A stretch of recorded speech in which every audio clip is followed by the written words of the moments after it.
प्रकल्पाच्या पहिल्या टप्प्याचं काम मेसेस जे कुमार इन्फ्रा प्रोजेक्टला 22 जून 2011ला देण्यात आलं होतं, जे 21 जून 2013 पूर्वी पूर्ण होईल असं सांगण्यात आलं होतं. परंतु सीमा अवधी संपून गेली तरी प्रकल्प पूर्ण झालेला नाहीये. उलट प्रकल्पामध्ये अनेक तांत्रिक बाबी निर्माण झाल्या आहेत आणि म्हणूनच यामुळे सिडकोचे अध्यक्ष प्रमोद हिंदूराव यांनी पहिल्या टप्प्यातील कामाचा आढावा घेऊन समस्यांची माहिती घेतली. यावेळी सिडको स्पेशल प्रोजेक्ट मुख्य अभियंता सुनील दर्डे देखील उपस्थित होते.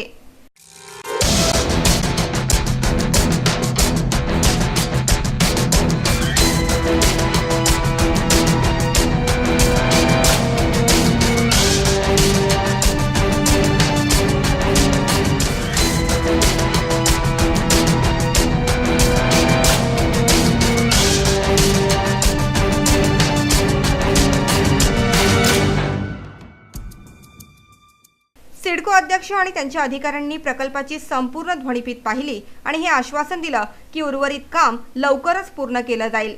बेलापूर ते पेंढार या 11 किलोमीटरच्या पट्ट्यामध्ये 11 रेल्वे स्थानकं असतील. नवी मुंबईमध्ये वाढते व्यवसाय पाहता 3 ते 4 रेल्वे स्थानकं व्यावसायिकरित्या विकसित केली जातील. सर्वप्रथम या प्रकल्पासाठी 145.96 कोटी रुपये खर्च होतील असं आकलन करण्यात आलं होतं. परंतु सीमा अवधी वाढल्याने आता या प्रकल्पाचा खर्च तब्बल 2500 कोटी एवढा झालाय. सिडको महामंडळाने या ठिकाणी मेट्रोचा प्रोजेक्ट हाती घेतलेला आहे आणि ही मेट्रो 11 किलोमीटरमध्ये 11 स्टेशन्स येणार आहेत. 3-4 स्टेशन असे आहेत की ज्या ठिकाणी कमर्शियल ॲक्टिव्हिटीज सुरू होतील आणि या परिसरातल्या लोकांना जलद सेवा उपलब्ध करून देण्याचा सिडकोचा प्रयत्न राहणार आहे. महाराष्ट्रामध्ये मुंबईमध्ये MMRDने जे काम सुरू केले ते काम पाहता या ठिकाणी सिडकोचं काम आमच्याकडनं अधिक जलद गतीने करण्याचा आमचा प्रयत्न राहणार आहे. या परिसरातल्या नागरिकांना चांगल्या प्रकारची सेवा, वाहतुकीची सेवा उपलब्ध करून देण्यासाठी सिडको कटिबद्ध आहे आणि चांगल्या क्वालिटीचं काम निराळ्या एजन्सीनी या ठिकाणी केलेलं आहे. 2800 कोटी रुपयाची कामं आज मितीला सुरू होण्याच्या मार्गावर आहेत. त्याच्यापैकी 2200 कोटीची कामं प्रत्यक्ष काम सुरू केलेलं आहे. 400-500 कोटीची कामं आता या 2-4 महिन्याच्या कालावधीमध्ये कार्यरत राहतील.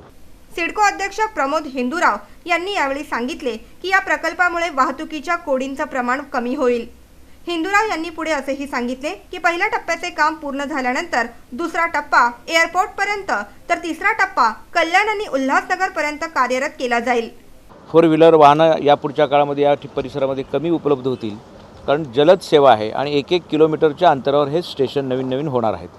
आणि हाँगकाँगला जर तुम्ही पाहिलं, हाँगकाँग देशामध्ये जास्तीत जास्त भर हा ट्रान्सपोर्टचा मेट्रोसाठी आहे आणि म्हणून ही ट्रान्सपोर्ट सेवा मेट्रोची नवी मुंबई असेल, नंतर तळोजा असेल, त्यानंतर सेकंड फेजमध्ये आम्हाला पुढे जायचं आहे MIDC परिसरामध्ये आणि थर्ड फेज उल्हासनगर कल्याण या परिसरामध्ये सिडको MMRD राज्य सरकारची मान्यता घेऊन आम्हाला पुढे जायचं आहे.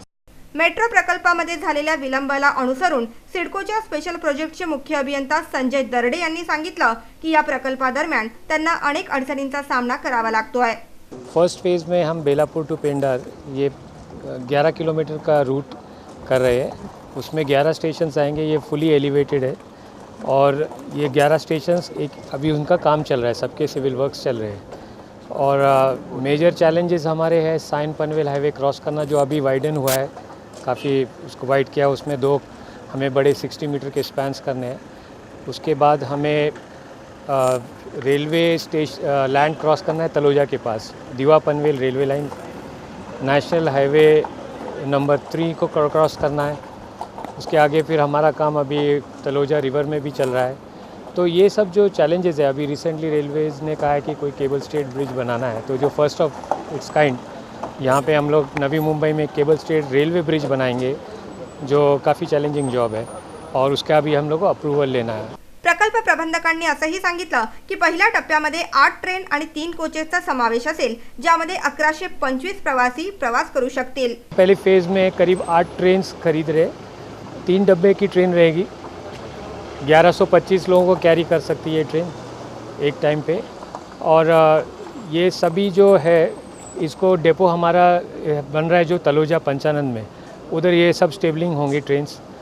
केवळ इतकंच नव्हे तर कम्युनिकेशन बेस्ड ट्रेन कंट्रोलला या नवीन तंत्राचा वापर करून ट्रेनमधील अंतर आणि ट्रेनची संख्याही विकसित केली जाईल. इस पर्टिकुलर नई टेक्नोलॉजी हमने CBTC लगाई है जो जे आहे ते communication based train control system. उसमें क्या उसका ये है खास कर कि उसकी जो ट्रेन्स के बीच की जो टाइमिंग है वो कम कर सकते हैं, तो ट्रैक पे ज़्यादा ट्रेन्स की फ्रीक्वेंसी बढ़ा सकते हैं।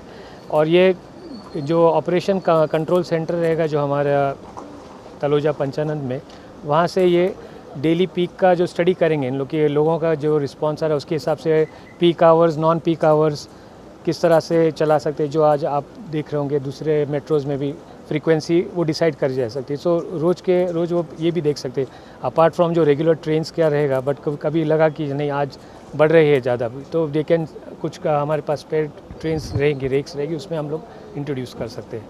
पुढे त्यांनी असं आश्वासनही दिलं की मेट्रोच्या पहिल्या टप्प्याचं काम 2016 पर्यंत पूर्ण होईल। प्रोजेक्ट देखिए, हमारा ये जो अभी सिस्टम्स का कॉन्ट्रैक्ट है वो हम लोग ये ट्राई कर रहे हैं कि दिसंबर 16 तक उसके ऑसिलेशन ट्रायल्स और वो सब हो जाए। ब्युरो रिपोर्ट NMTV बातमीपत्र।